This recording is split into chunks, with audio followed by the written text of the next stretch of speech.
we were already performing better than before the crisis in 1997, together here in the region.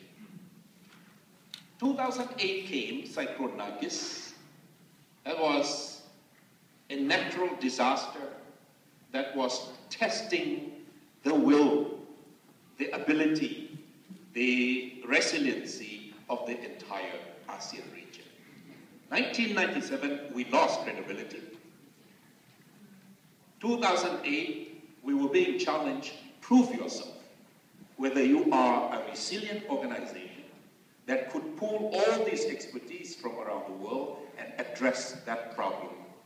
140,000 people perished in the evening of the 2nd of May, 2008. ASEAN was being called upon to do something because Myanmar is your member. So we have the political issue to deal with, a country that has been closed for over half a century, facing this enormous crisis. 4 million more were teetering on the edge of either life or death if we couldn't deliver any assistance into Myanmar. But if you have to think from the perspective of the government there, how can we trust the world?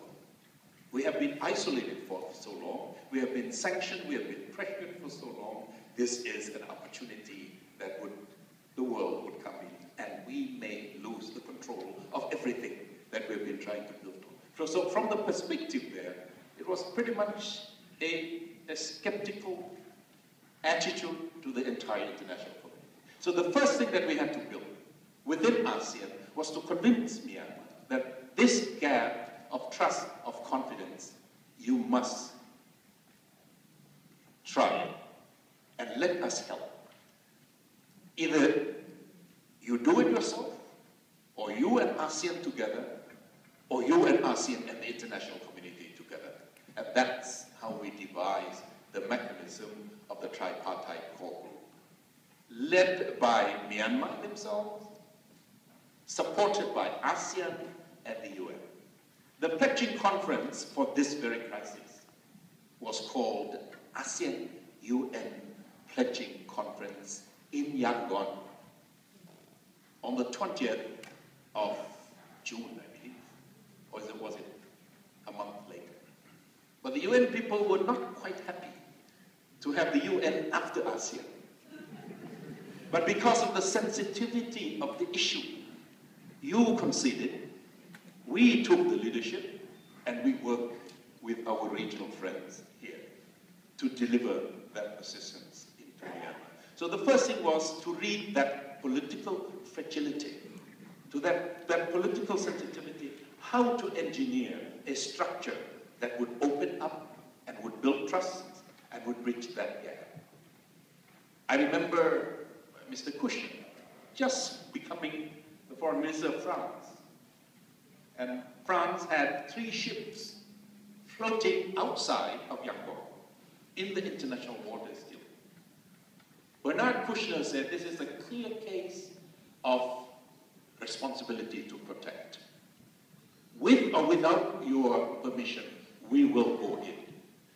That was when ASEAN said, wait a minute, give us some time. So we had a meeting in Singapore and we gave Myanmar our suggestion. We were able to open up Myanmar and bridge that gap.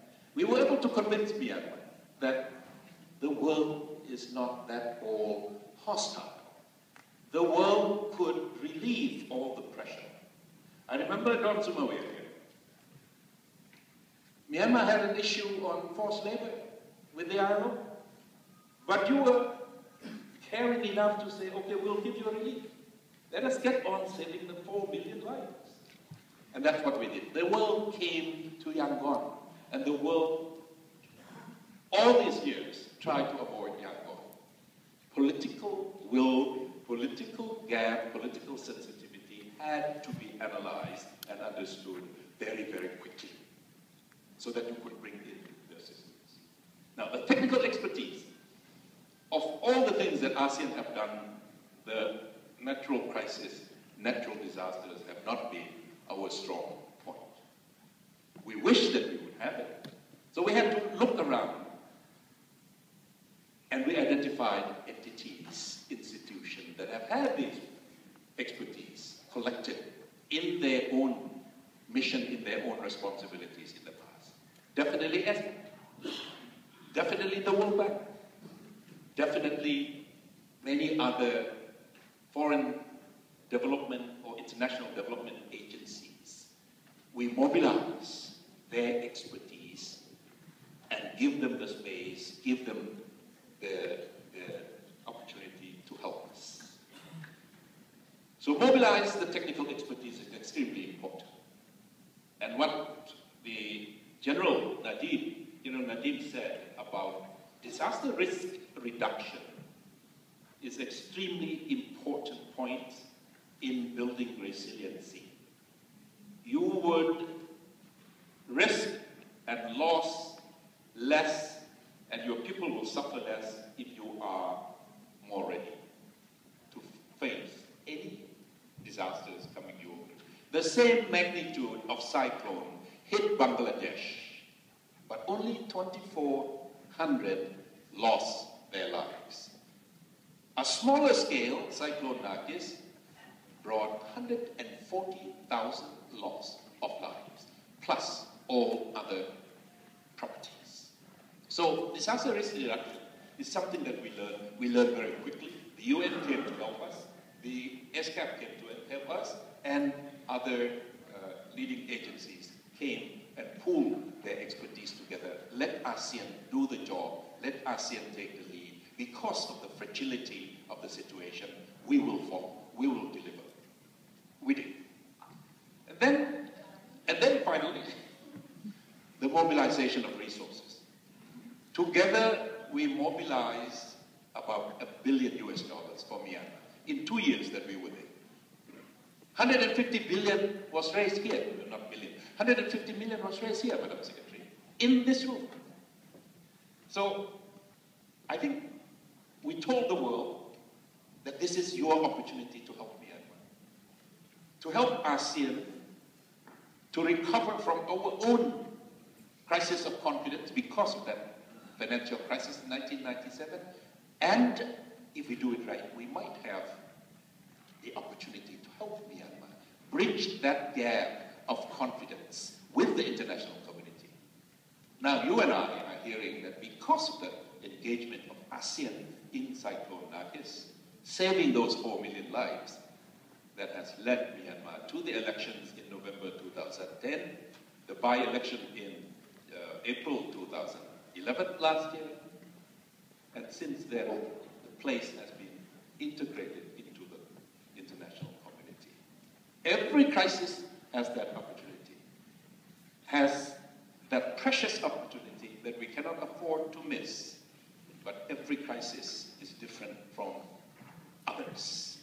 We have to read all the jigsaws very, very carefully and somehow put together the package that would be suitable to that particular situation. We have done so, and we have had more political mileage out of our engagement, humanitarian in nature, but the consequences and the implications for Myanmar, for ASEAN, for the region, for ESCAP itself, for the UN, has been tremendously enormous. Thank you very much. Thank you, Dr. Surin. Well, you've heard our panelists, very thought-provoking, very insightful. Now, we have a couple of minutes to open it up to the floor, and I would not say anything more, but except to invite comments and interventions from our member states. Secretary Hazel, just to add to what Surin said, yes. I was there in Yangon as International Federation of Red Cross. I remember I spoke with George Yeo, who was then head of ASEAN, and that's when we suggested that they can do it also for the ASEAN Red Cross and Red Crescent societies, and that opened up also the Myanmar government in making sure that we can get Westerners inside Myanmar as well. I just wanted to make sure that the Red Cross was included in your plan. I see three speakers. Could you all promise to make it very short so that we could get some of the Twitter questions as well. So let me start with the Islamic Republic of Iran. Thank you. As you are aware, Iran is now